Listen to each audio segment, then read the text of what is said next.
Deepti Kadharwan is with me on the set and to take a look at what the papers have been saying today. Hi, Deepti. Hi, Janie. Now, you're starting, first of all, with tributes that are pouring in from around the world for U.S. Senator John McCain, who died over the weekend from brain cancer. That's right. He was a war hero, a senator, a two-time presidential candidate, a giant of the U.S. political scene. Call him what you want. He had many titles, many monikers. Well, he passed away this weekend.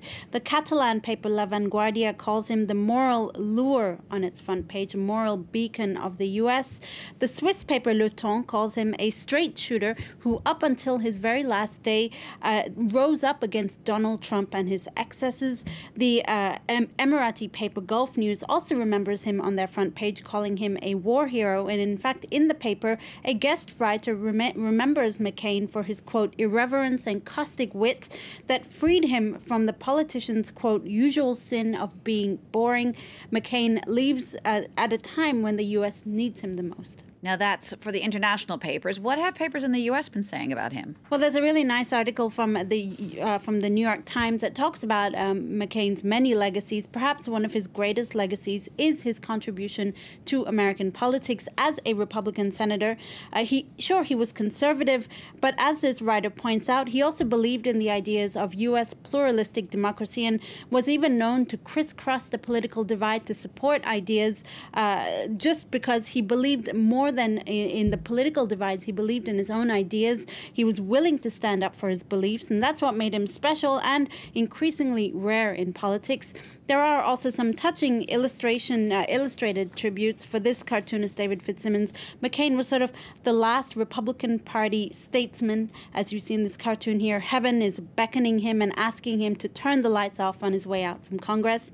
While this tribute from Bob Engelhardt is quite sad too, it's McCain's fighter jet, only the pilot is no longer with us. Now, as you mentioned, Deepti, John McCain was also a war hero. In fact, he spent 5 years in captivity in Vietnam after his plane was shot down, and even his former jailers have spoken out about his death. This is pretty extraordinary. That's right. A retired Colonel Tran Trong Duyet was one of McCain's jailers during his 5.5 years in captivity, and this colonel has spoken to the wire agency AFP, remembering McCain as an avid reader, someone who was very stubborn, and someone with whom he used to have very fierce debates about the war itself. And towards the end of his captivity, McCain also taught English to many of his captors. He eventually forgave them and helped bridge the divide between the U.S. and Vietnam. He even visited the jail where he was held that was known as Hanoi Hilton. All right, another big story today is focusing on the Pope, in part because of this trip that he just made to Ireland. Well, a trip that was overshadowed, really, by recent accusations of sexual abuse by U.S. clergymen and allegations on Sunday that from one Vatican diplomat that the Pope helped cover it up. It perhaps explains the relatively low turnout. There was only about 130,000 people for the Pope's visit. This in a country that's hugely Catholic. For this writer from the Irish Times, it's proof that the church doesn't have as much sway in Ireland anymore.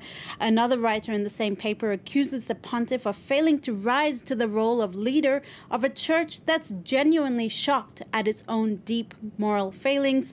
And you see in this rather cynical cartoon from the British daily The Times, we see lots and lots of rhetoric from the Pope, but no actions on how to combat sexual abuse.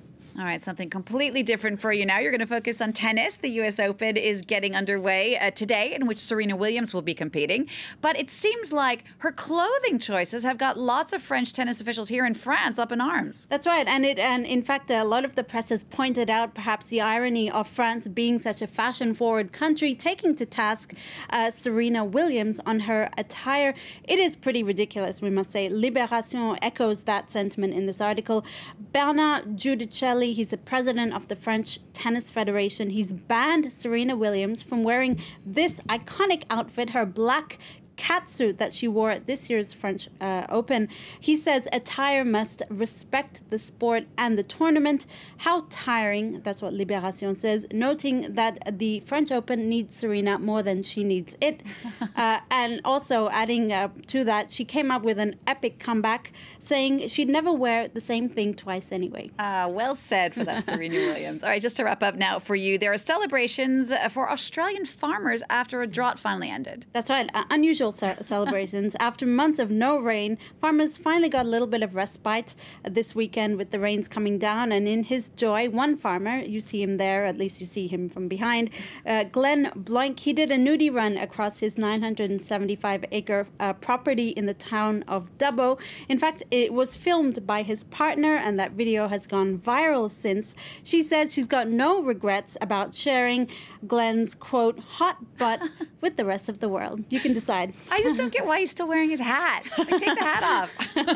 All right, he's a farmer, right? He's a farmer. Deepti, thank you so much for that and for that look at what the papers are saying today. Thanks to you for watching. If you want to get a closer look at the press review, of course, you can always check it out on our website. The address is France24.com.